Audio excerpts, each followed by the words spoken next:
Le journal au Télémiroir ce soir, c'est avec Christophe Chez. Bonsoir Christophe. Bonsoir Pierre-Paul. Avec la semaine sociale qui est inaugurée par les agriculteurs et puis l'élection cantonale partielle, c'était à Nîmes ce dimanche. Les projets de Nîmes Métropole pour le Mas de Valongue et puis un retour sur l'actualité de ce week-end, Christophe. Bonsoir à toutes et à tous. On démarre ce journal avec une action des exploitants agricoles de la FDSEA du Gard qui protestaient contre une hausse du prix de l'eau, augmentation que ces derniers estimaient à 11%.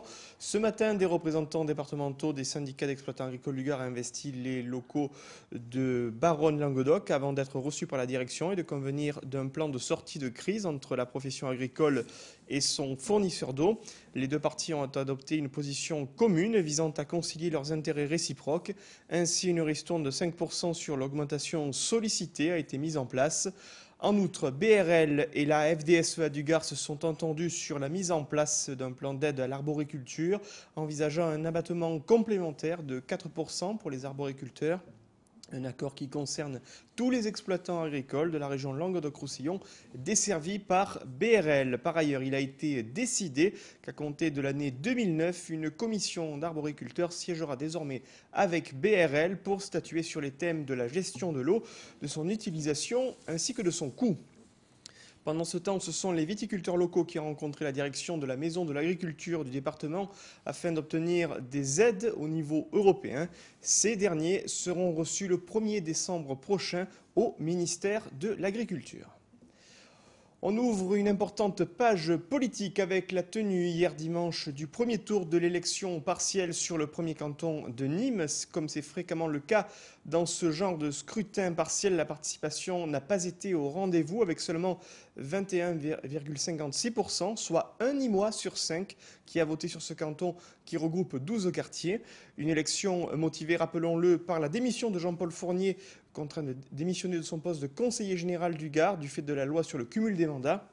Avec 42,13% des suffrages exprimés, c'est l'ancienne suppléante du sénateur-maire de Nîmes, Marie-Chantal Barbus, soutenue par l'UMP et le Nouveau Centre, qui est arrivée en tête devant la candidate communiste Sylvette Fayet. Résultats et réactions sur ce dimanche de scrutin dans ce sujet d'Alain Bellon. Élu comme sénateur, Jean-Paul Fournier a démissionné de son poste de conseiller général du premier canton de Nîmes. Pour son renouvellement, 7 candidats se sont présentés à cette élection cantonale. Le premier tour a eu lieu ce dimanche. 21,56% des inscrits ont franchi les portes des 9 bureaux de vote. À 19h, les résultats arrivent. Les candidates Marie-Chantal Barbus, UMP, recueillent 42,13%. Et le Parti communiste Sylvette Fayet, 15,70%. J'attendais 39, 40, 42,13. Bon, c'est un beau score. Je regrette une mobilisation un peu faible, mais j'ai fait beaucoup de porte-à-porte dans les quartiers de la Placette qui correspondent au bureau 103, 104 et 105. Et on s'aperçoit que par rapport au mois de mars, le score de la droite s'est amélioré. Donc, je vais essayer de regarder les quartiers où notre score est un peu plus faible et faire du porte-à-porte dans ces quartiers-là. Alors une élection partielle qui a mobilisé peu d'électeurs, un peu plus de 21%. Le score que fait Chantal Barbus est un très bon score puisqu'il avoisine celui que j'avais fait en mars dernier. Donc je pense que ce score va lui permettre de gagner dimanche prochain. Il faut que nous mobilisions nos troupes pour ce second tour. À gauche, la dispersion des candidatures et notamment la présence du Parti socialiste et du Parti radical de gauche a pu aider la candidate communiste à obtenir la deuxième place, synonyme de deuxième tour. Première analyse à chaud, c'est heureuse d'être présente au second tour, heureuse d'arriver en tête de la gauche sur ce canton, et puis heureuse aussi que ce que l'on a pu dire ait marqué des voix auprès de la population, puisque la droite sarkozyste UMP est minoritaire maintenant sur le premier canton de Nîmes. Mobiliser les abstentionnistes et regrouper les électeurs de chaque camp, voilà la mission que se donnent cette semaine les deux candidates restées en lice. J'avais le soutien du Nouveau Centre, j'étais candidate UMP Nouveau Centre, je reste candidate soutenue par l'UMP et le Nouveau Centre. À partir de ce soir, contact avec le Parti socialiste, le mouvement des radicaux de gauche pour le moment. Les Verts, on va les appeler, mais là, on n'a pas encore eu le temps de prendre tous les contacts nécessaires. Le deuxième tour aura lieu ce dimanche 23 novembre. Les bureaux de vote seront ouverts de 8h à 18h. Et quelques analyses au sortir de ce premier tour. La participation, je vous l'ai dit, en net recul par rapport au premier tour du mois de mars dernier, avec Pierre-Paul 3 fois moins de votants. 4 507 votants sur 21 109 inscrits. Évidemment, ça fait très peu. Je ne sais pas si c'était l'ouverture de la pêche ou de la chasse, mais en tout cas, ça n'a pas mobilisé les foules comme on le craignait, cette élection. Et en termes de voix, tous les candidats sont bien évidemment en net recul. Côté pourcentage, en revanche, la candidate communiste Sylvette Fayet améliore son score du mois de mars, 15,7% contre 13,5%. Éric Firoud du Modem obtient le même pourcentage, 12,39%. Recul en termes de pourcentage pour les Verts et le Front National.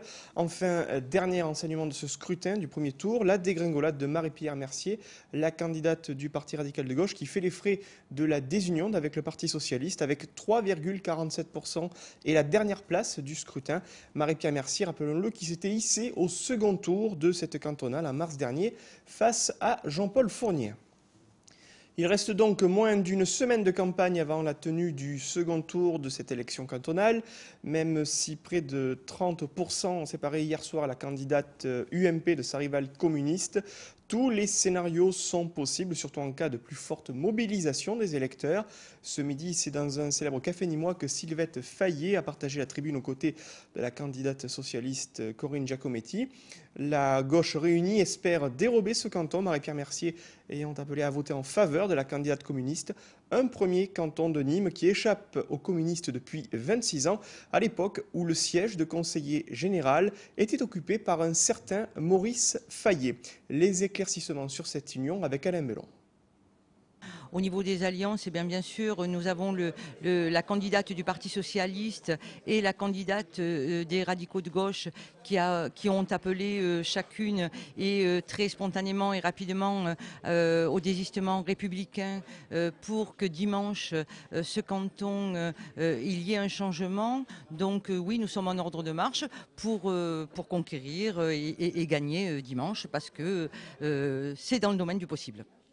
Personnellement, moi je n'ai pris des contacts avec personne, mais je pense que ceux qui veulent me contacter savent où ils peuvent me trouver. En revanche, je vais m'adresser à tous les électeurs, et y compris aux électeurs qui n'ont pas porté leur suffrage sur mon nom au premier tour et qui peuvent se retrouver au second tour contre justement cette droite ultralibérale. Pour moi, c'est un combat qui continue.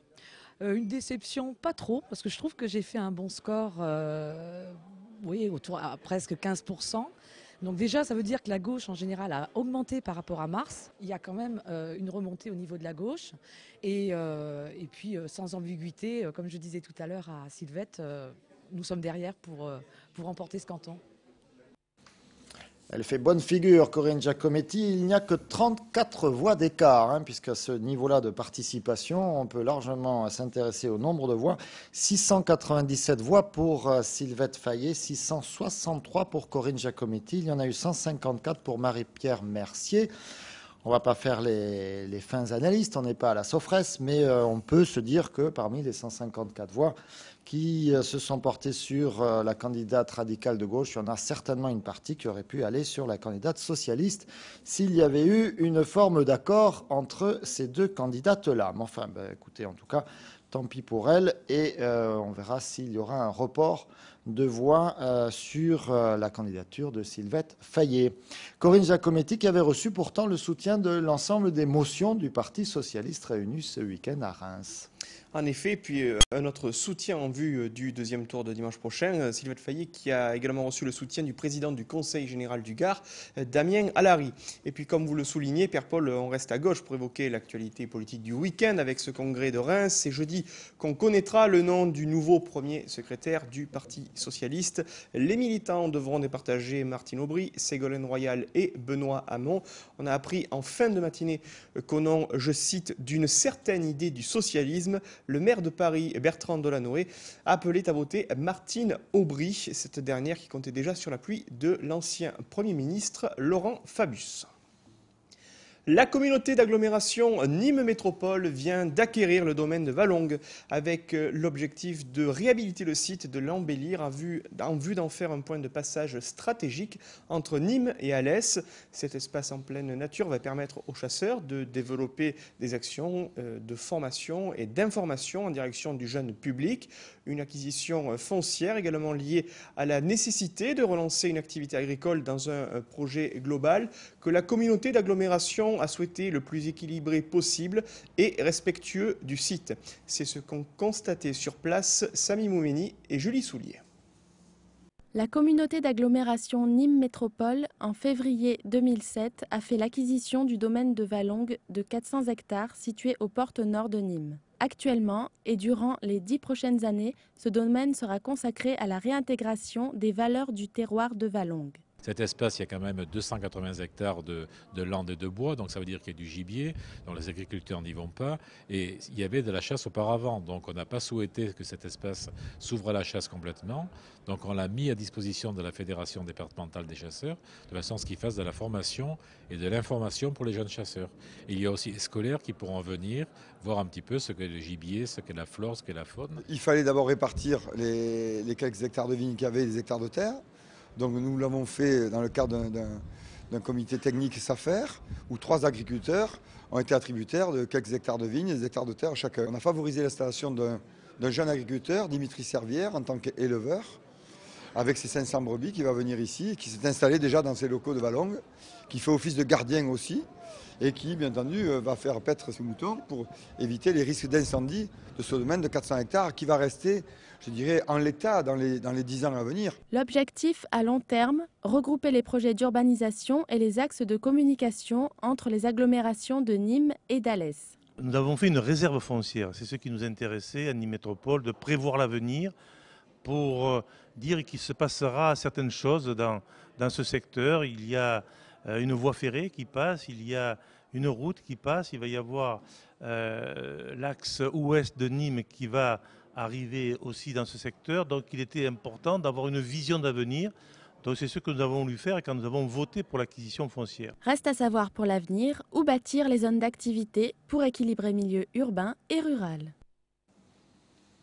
L'éducation et la formation au centre des débats cette semaine en région Languedoc-Roussillon. C'est aujourd'hui qu'a débuté la 9e édition de la Semaine École-Entreprise 2008, une opération proposée par l'Académie de Montpellier en partenariat avec la section Languedoc-Roussillon du MEDEF. Ce matin, le recteur d'Académie, Christian Nick, et Pierre Brunel, président régional du MEDEF, étaient présents au lycée Voltaire à Nîmes pour le lancement de cette semaine qui durera jusqu'au 21 novembre avec une halte quotidienne dans un département différent de la région.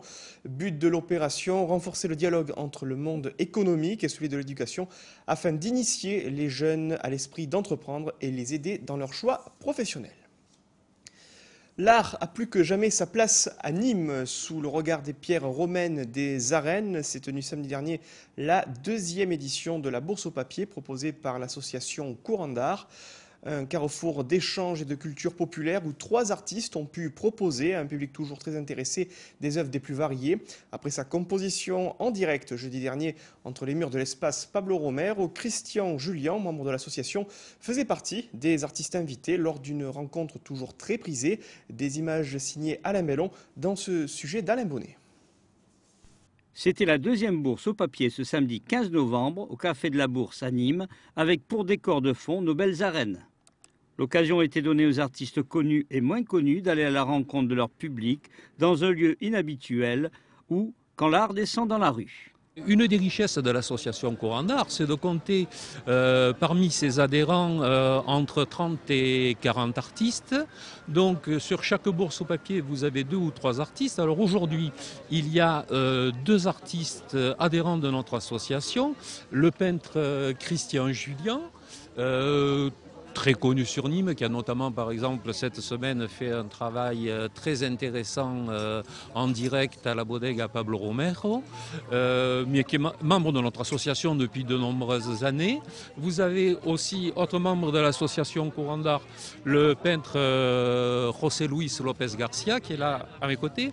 Et puis, bien sûr, pour ne pas fonctionner en circuit fermé, nous invitons aussi des artistes qui, pour le moment, ne sont pas membres de l'association. Et c'est le cas de Sandrine Panier, qui est présente aussi aujourd'hui. Christian Julien, artiste nîmois bien connu, et après son travail en direct à la bodega Pablo Romero, a accepté de présenter ses ébauches, croquis et autres travaux d'approche, car dans les prémices des œuvres, il y a déjà une notion d'art, ce qui n'est pas inintéressant. Les gens sont souvent intéressés par le travail de l'artiste. Ce sont souvent des ébauches qui sont présentées.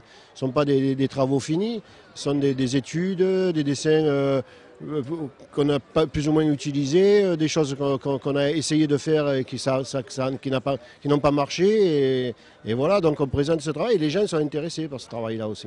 3 peintres étaient donc présents ce samedi pour cette deuxième bourse au papier, devant des curieux, mais aussi des connaisseurs venus pour certains découvrir et parfois acquérir à des prix modiques des œuvres inachevées, sorties des tiroirs d'artistes. Un rendez-vous devenu désormais traditionnel sur Nîmes. Christophe, vous voulez nous parler d'autres formes de nourriture? De la culture dans la rue à Nîmes, passons à la gastronomie qui tenait salon le week-end dernier à la salle Aldébaran de Kessargues. Pour sa 3e édition, Saveurs en Fête a proposé un maelstrom de goûts venus de tous horizons, histoire d'aiguiser la gourmandise des petits et des grands. La saveur de champignons rares, la profondeur des charcuteries corses que vous connaissez bien, Pierre-Paul, sans oublier l'art de cuisiner la brandade, autant de stands pour mettre en appétit et revaloriser la qualité des produits AOC ou issus de l'agriculture biologique. La dégustation nous est proposée par Olivier Michel, Frédéric Siller et Michel Rousseau.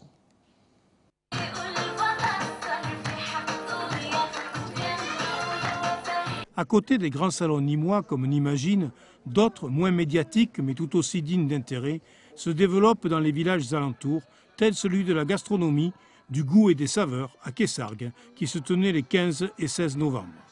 Une vingtaine de stands proposaient aux papilles des visiteurs de nombreux produits du terroir et d'ailleurs, de Pologne et de Corse entre autres, comme la charcuterie, le foie gras, le miel, le fromage, le vin, la bière artisanale, les escargots et les champignons, dont le méconnu shiitake. C'est un champignon qui est magique, qui pousse sous serre, donc il y en a toute l'année, on le cultive. Et il se mange aussi bien frais, comme le champignon de Paris, que cuit. Et ça ressemble énormément au cèpe. Je trouve même que c'est presque plus goûteux que le cèpe. Si on y ajoute les confitures, les plats cuisinés, la lavande et quelques pâtisseries libanaises, il y en avait pour tous les goûts. Avec en prime une démonstration du chef Michel Nigon, travaillant une brandade. Alors soit on a pris le soin de les désarrêter avant, ou soit on fait attention, ou alors on laisse, comme dans la tradition, on cherchera l'arête à la fin. Mais le plus important, le maître mot, le dénominateur commun était face à une malbouffe envahissante, le respect du naturel. On retrouve de plus en plus d'obésité maintenant, surtout chez les jeunes enfants, donc il faut essayer de manger sain, on dira. Tout le monde parle également de tout ce qui est vie saine, agriculture raisonnée et notamment agriculture biologique.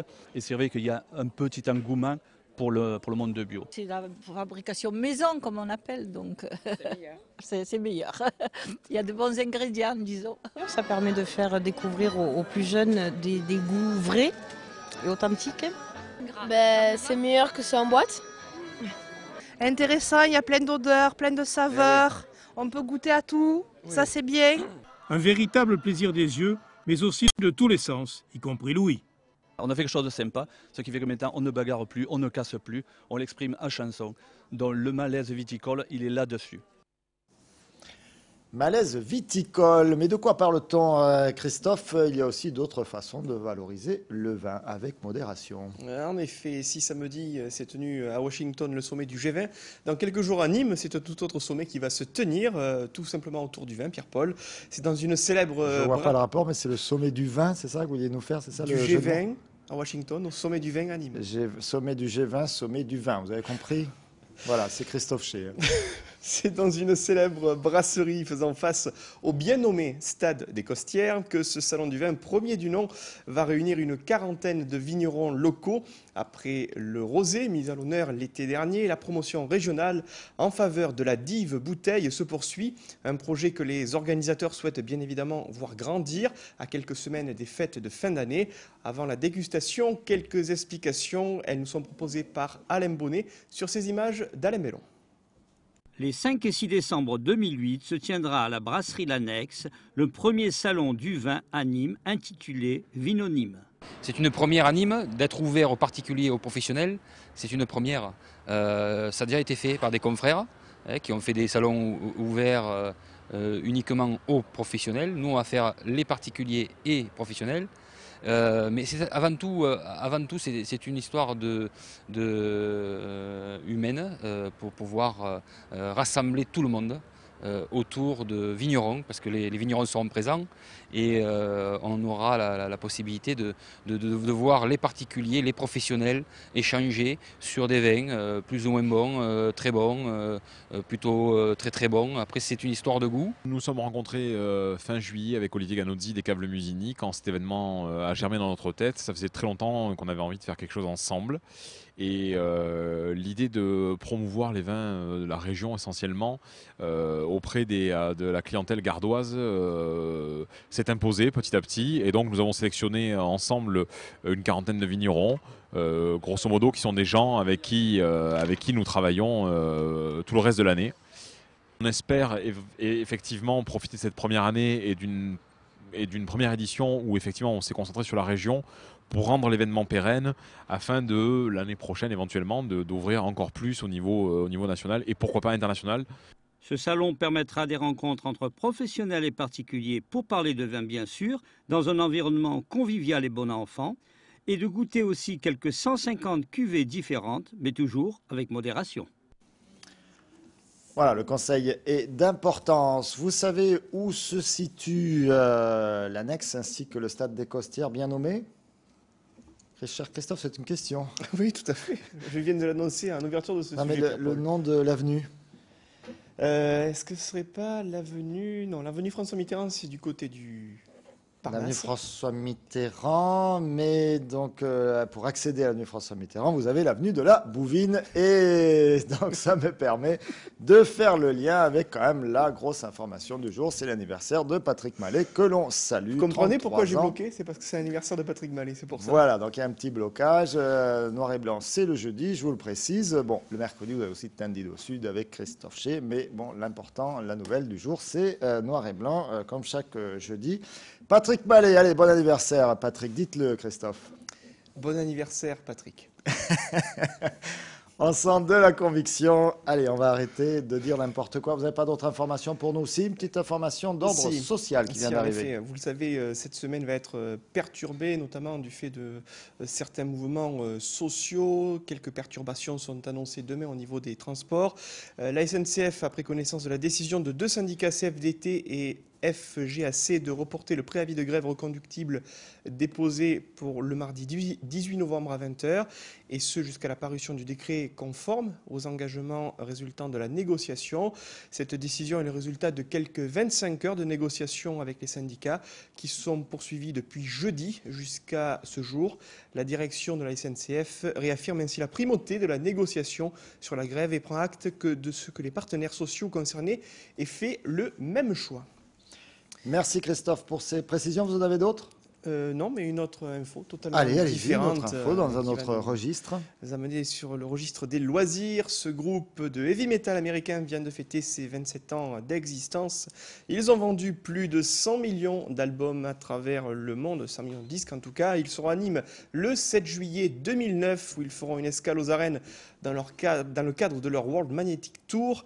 Eux, ce sont James Hetfield, Lars Ulrich, Kirk Hammett et Robert Trujillo, les 4 membres Pierre-Paul de Metallica. Exactement, un groupe qui n'a ce jour annoncé qu'à Paris, début avril, Metallica. Les réservations pour ce concert unique aux arènes de Nîmes ouvriront le samedi 5 décembre 2008 au point de vente habituel. Vous n'aviez aucun mérite, Pierre-Paul, vous connaissiez déjà l'information. N'est-ce pas? Ma recommandation du soir, c'est de ne pas écouter les 100 millions d'albums à la file parce que ça va vous détruire les oreilles. Bigre. Merci Christophe. À venir, le carrousel et puis à 21h, le match Arles-Créteil. Les Arlésiens fonctionnent plutôt bien, donc on va s'en remettre une couche. C'était la réception de Créteil, c'était début novembre. Victoire des Arlésiens, par contre, samedi, on le rappelle, 4-1 sur la pelouse de l'Entente Sannois-Saint-Gratien. Arles, Voilà. 3e du championnat national, c'est bon à préciser. Arles est 3e du championnat national. Merci encore de nous avoir suivis. À très très bientôt sur Télémiroir. Très bonne soirée à tous.